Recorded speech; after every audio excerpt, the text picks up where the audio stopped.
1、ビクター少が私をマットレスに押し付け、私は7歳の息子レオに電話でお休みとささやこうとしていた。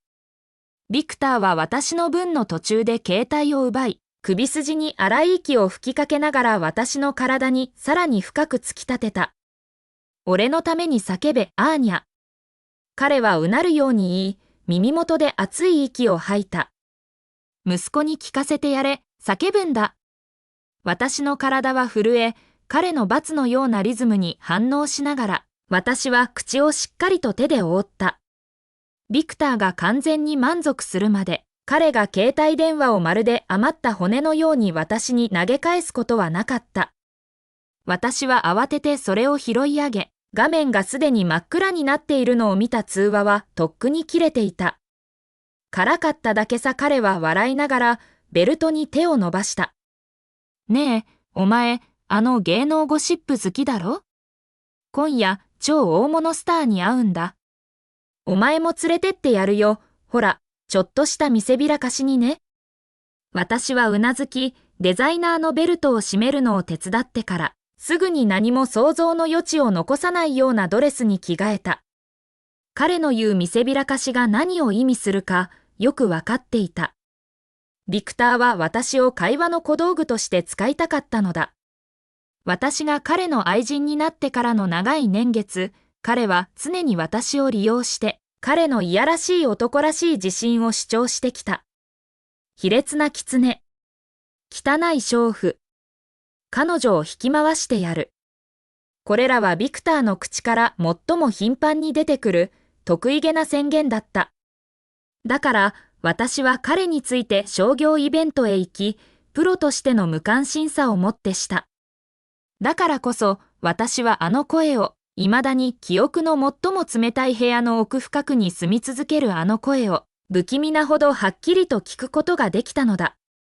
ありがとう。メディアの皆さんの注目に感謝します。新作映画は来月公開予定です。次の瞬間、カメラがぐるりと回り、レンズを私にまっすぐに向けた。わあ、なんて美しい女性。まるで数年前に消えた元ミスアメリカ出場者みたいだ。レポーターが叫んだ。忍だかりが一斉に振り返った。私の目は彼の目と合った。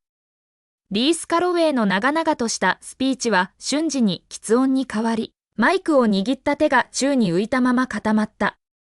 リースはデビュー以来、常に見出しを独占してきた。しかし、このような形で私たちが再会するとは想像もしていなかった。8年の歳月が彼を完璧な何かに掘り上げ、気取らない洗練さとクールなセレブリティパワーを放っていた。彼の隣には、新作映画の美しい共演女優が立っている。私は表情を平然と保とうと必死になり、長年心に刻み込んできた練習済みの否定を絞り出した。すみません、お間違いです。ビクター賞は注目を浴びて、得意げに膨らんだ。彼は私の髪の毛を一つかみし、所有するような引っ張り方をして、私をメインホールへと導いた。短いセレモニーの後、ビクターは私をいつものディナーパーティーに呼びつけた。大半のプロデューサーとは違い、ビクターは私を取引材料にして投資を確保していた。会場に着くと、主催者が私を見つけ、すぐに冗談を言い始めた。ビクター、こいつ、君の愛人だろ？なんでこんなに見覚えがあるんだ？本当に映画スターみたいな顔してるぜ。可愛い子だけど、もう飽きちゃったよ。ビクターは舌を噛んだように言った。気に入ったならよ、相棒、今すぐそっちに送り届けて、相手させてやるよ。そう言いながら、ビクターは腕を私の太ももに回し、油ぎった指がすぐにショートドレスの下に滑り込んだ。リース・カロウェイの呆然とした視線が鋭くなり、冷たく感情を欠いた何か隠そうとしない嫌悪へと変化した。彼が私の立場を認識したことを私は知っていた。ゴミ、彼の足元の塵。男たちの輪が昭和し始め、高価なシャンパンを私の喉へ流し込んだ。ガラス一杯、そしてまた一杯。鋭いアルコールが食道を焼いた。私は突然、昔ファンに語っていたことを思い出した。自立した女性は男に頼る必要はない、と。今となってはなんて笑えることか。かつて私が頼っていた男は野望に満ち、美しい女優を抱きしめて部屋の向こう側に立っている。かつて有望だったコンテストの女王は、父親ほどの年齢の男の佐藤パパに養われる存在になり下がっていた。ビクター、口だけじゃなくて見せろよ。お前の愛人がどんな動きをするのか見せてみろ。主催者が叫んだ。その目は私の服を剥ぎ取らんばかりだった。ビクター、業界のベテランのサメは、たちまち主催者の目の中の欲望を見抜いた。投資家の関心を買うためのおもちゃの犠牲は、常に採算の取れる取引だ。だから、所有欲にもかかわらず、彼は私を主催者の隣に座るようそっとついた。私は素早く察し、練習を積んだ甘ったるい笑顔で、主催者の横にも垂れかかった。気を良くした主催者は、分厚い札束を取り出し、直接私の顔に向かって放り投げた。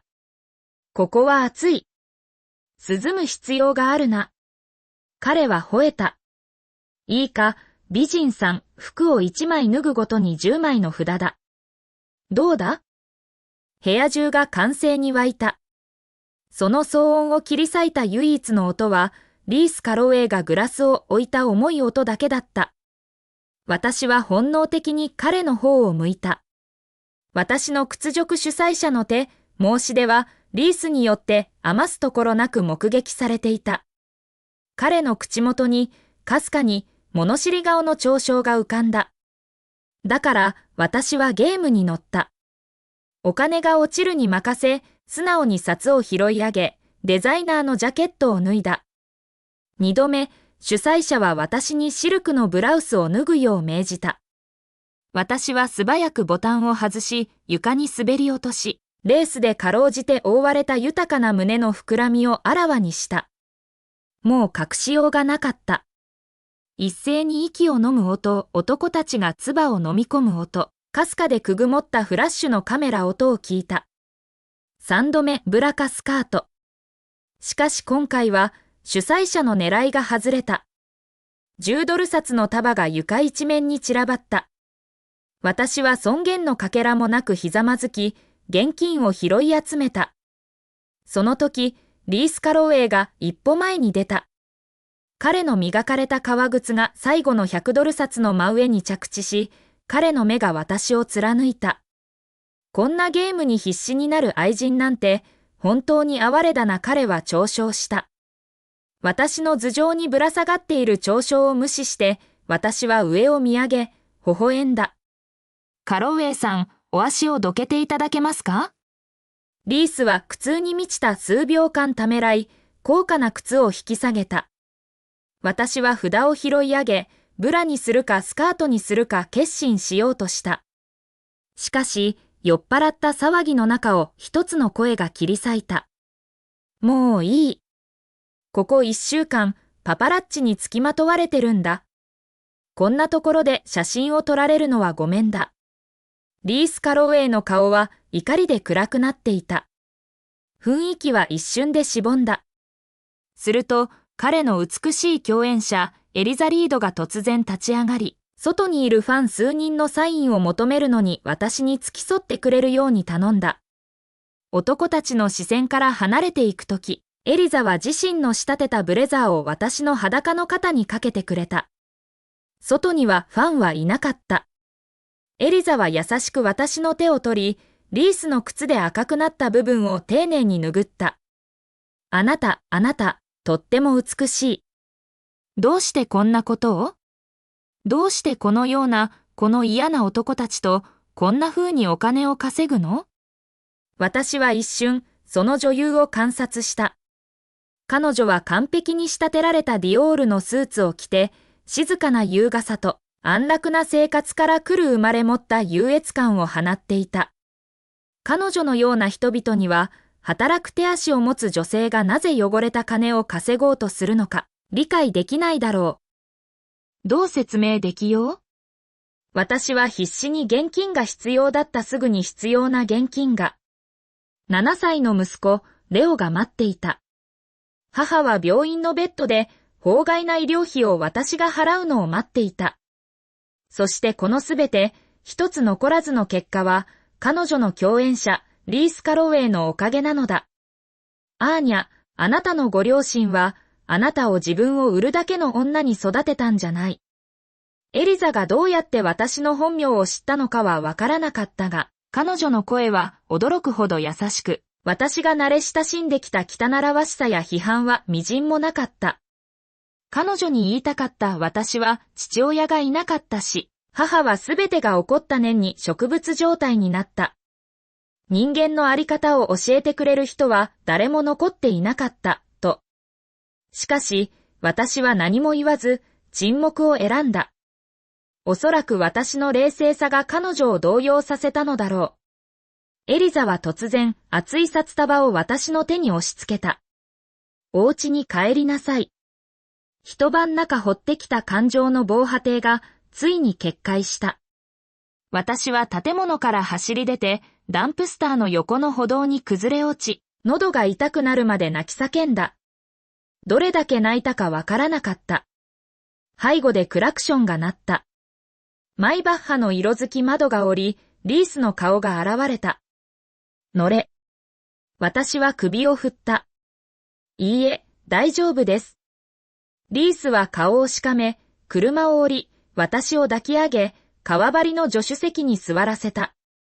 胃の中で揺れる燃えるようなアルコールで、議論するにはあまりにもめまいがした。私は住所をぼそりと言った。リースはカーナビを使わずに運転した。彼は住所を知っていた。8年前、コンテストの1ヶ月前、彼はここにこっそり忍び込み、花火をあげてくれたものだった。今思えば、彼はおそらくリハをしていただけなのだろう。私がドアハンドルに手を伸ばしたとき、リースは振り返り、私の荒れ果てたアパートを見下ろし、残酷な笑みを浮かべた。何年も経った今、うちの美人コンテスト女王も、そううまくやってこなかったみたいだな。私の手はドアの上で止まった。彼の我慢を超えるほど長く、沈黙した。彼は突然身を乗り出し、指を私の首に巻きつけ、痛いほどの所有するような締め付けを加えた。アーニャ・ホリス、お前がファンに向かって自立した女性なんてほざいてたのを覚えてるぞ。どうした？二つ目の王冠を取れなくて自分を売ることにしたのか？彼は握る力を強めた。ああ、そうだ。お前は誰かの落とし子を妊娠するのに忙しすぎて、最終戦にすら出場できなかったんだったな。言い終えると、リースは私の鎖骨に強く噛みついた。私は叫び声を上げ、もがいたが、彼はしっかりと私を押さえつけた。お前のあのプロデューサー、そんなにうまいのか？他の奴らの歯型を隠せるくらいに？彼の小さなおもちゃが元コンテスト女王だって彼は知ってるのか？リースの声はコンテスト女王という時にあからさまな皮肉に満ちていた。もし彼が私がこの8年間生きてきた地獄を知っていたら、勝利に歓喜して泣き笑いしたことだろう。私が必死になって彼に噛まれた箇所を拭い始めた時、リースの口調が変わり、軽蔑と本物の怒りが混ざったものになった。俺はお前の砂糖パパのボスだ、アーニャ。良い子犬のようにひざまずいて、俺のご機嫌を取るべきだろう。彼の言う通りだと気づいた。私は笑った、冷たくうつろな笑みを浮かべて。カローエイさん、あなたは全く正しい。私は犬としての服従を保たなければ。だから、家に帰って、ご主人様に電話して寝かしつけなければ。リースは瞬時に私の首を離し、顔を歪めて嫌悪の表情を浮かべた。アーニャ、お前は今や誰にでも渡される安っぽい娼婦だ。代わりに俺の愛人にならないか？彼の視線は私の露出した鎖骨に止まった。俺の方があいつより若く、金持ちで有名だ。それとも、あの老け込んだプロデューサーの方が集団でやられるのに慣れちまったのか？私は戦うのに疲れすぎていた。ただ車から降りた。馴染みのある声が再び私を引き止めた。私は固まった。ビクターはいくら払ってる？2000。1ヶ月で。彼は笑った一度、鋭く、完全な軽蔑の笑い。2000？お前は本当に土みたいに安いな。背後で空気が重くなったが、私は振り返る勇気がなかった。回想。前回のコンテスト決勝の頃、レオはすでに4ヶ月になっていた。しかし、私はリースをあまりにも深く愛しすぎて、中絶を考えることさえできなかった。リースが私が嘔吐しているのを見つけ、私の泥酔した暴行の過程を一言一句話して聞かせたとき、それは変わった。私が記憶していた情熱的なヨヨは、彼が私に聞かせた音声の中で、チンピラたちの下品な自慢話に過ぎなかったと気づいたのだ。私は恥辱のうちにコンテストから逃げ出した。しかし、私の写真、私が熱心にセックスを求めてるように見えるよう切り取られ編集された写真が、すでにどこにでもあった。一瞬にして、私は神聖から、自ら体を売ってのし上がった堕落した女に転落した。スポンサーは離れ、事務所は莫大な違約金で私を訴えた。私が初めて海外に逃げ、中絶をしようとしたとき、医者は私の子宮が傷ついていると言った。私は必死に命綱を必要とし、私の中に生まれた最初の命の鼓動胎児の心音が私に残された唯一の精神的支えだった。私はそれができなかった。妊娠後期、私はリース・カロウェイを全身全霊で憎んだ。彼を見つけ、二発平手打ちし、なぜ私にこんなことをしたのか問い詰めると誓った。しかしレオが生まれた後、憎しみは薄れた。私はただ彼に会いたい、彼の声を聞きたい海を越えた電話さえも、と願った。何もなかった。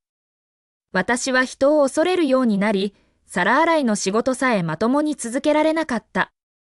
アメリカに戻った時、私は15歳年上のビクター賞に会った。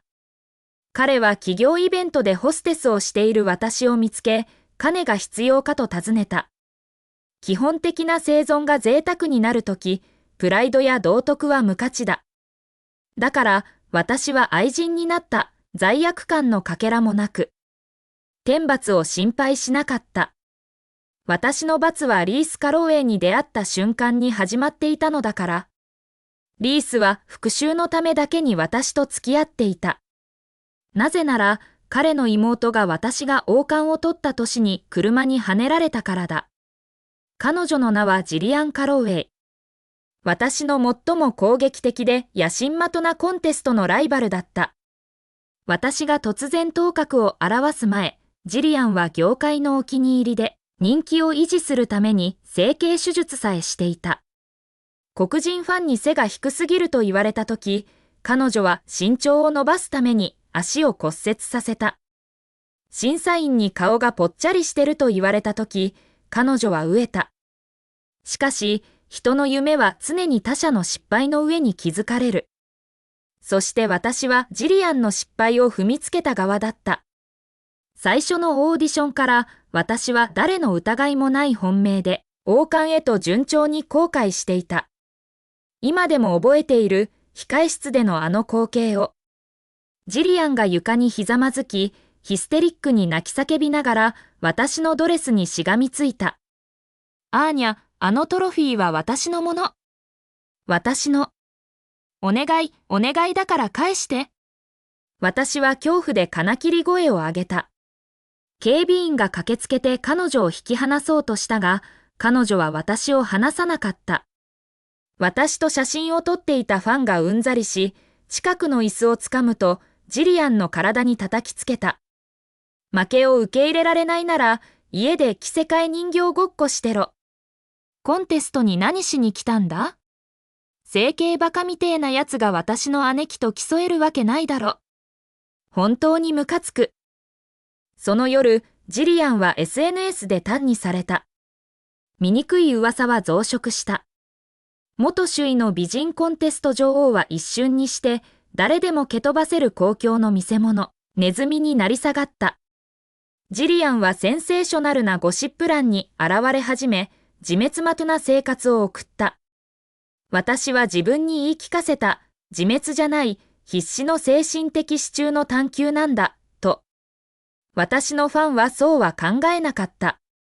彼らは、彼女が私の突然の出現を常に罵ったから同情を引くために演技していると信じていた。彼らは容赦なかった。ジリアンの SNS の DM はすぐに卑劣な中傷で満たされた。私のファンたちが彼女に恐ろしい、笑うようなことを言ったに違いない。私はそれを読まなかったが、それはおそらく恐ろしいものだった。なぜならその後間もなく、ジリアンは完全な精神崩壊を起こしたからだ。彼女の誕生日、彼女は車にはねられ、亡くなった。昔のコンテストのビキニを着て。その日以降、リース・カロウェイ、私の一見完璧な片思いの相手は、私だけの地獄へと変貌した。彼は私を執拗に追い求め、あらゆる手段で私を口説き落とそうとした。彼が演技を始めてからそれほど経たずに、私たちは正式に付き合い始めた。国際コンテスト決勝まで。リースは私が舞台裏で嘔吐するのを見つめ、顔を歪めて嫌悪した。アーニャ・ホリス、ミスフロントランナー。さて、今どんなに美しく見えるか見ものだな。赤ん坊が殺手、たすきを重くして、どうやって勝てるって言うんだ？ああ、父親についてだっけ？あの夜は男が多すぎて、正直誰が当たりを引いたかわからないよ。ただ多すぎたんだ。そして彼は暴行の詳細を吐き気を催すほど詳細に語り、音声を私に聞かせた。リースの計算尽くされた残酷さは、私が築き上げてきたすべての基盤を破壊した。今でもあの日の鏡に映った私の表情を覚えているし、悪夢の中でしばしばそれを見る。完璧にメイクされた私の顔には、ショック、屈辱、恥、そして純粋な恐怖が映っていた。私は叫びたかったが、最初に涙がこぼれた。信じない、リース・カロウェイ。嘘だって言ってよ。これが本当じゃないって。8年間、その記憶は病気のように私にまとわりつき、少しずつ私を生きたまま剥いできた。しかし、悪夢はまだ終わっていなかった。リースは車から飛び降り、私のもとに歩み寄り、私の襟を掴んだ。アーニャ、お前はどうやってそんなに安楽に生きていられるんだ？あれは一つの人生だった。妹を殺した奴らにナイフを手渡したことについて、一度も目を覚まして考えないのか？私が安楽に生きているかどうか確信は持てない。ジリアンの死後、私は生きるのに必死で、他の誰かの運命について考える余裕などなかった。ごめんなさい、私は謝罪の道を選んでいった。私のせいです。ジリアンを跳ねた運転手が悪い。彼女の外見を批判した審査員が悪い。彼女を追い回したパパラッチが悪い。彼女に死ねと言ったファンが悪い。そして彼らのアイドルである私は無実ではなかった。しかし私たちは海罰を受けた。リースの顔は恐ろしい仮面のように歪んでいた。彼は私の手首をつかみ、骨が折れるかと思うほど強く握りしめた。ごめんなさい。本当に申し訳なく思っているなら、どうしてお前も死なない？アーニャ、なんであの車にはねられたのがお前じゃなかったんだ？彼の咆哮の後、彼は震え、声をか細いささやきに落とした。言えよ。なんでまだ死んでないんだ？今すぐ死ね。死ね？私は試した。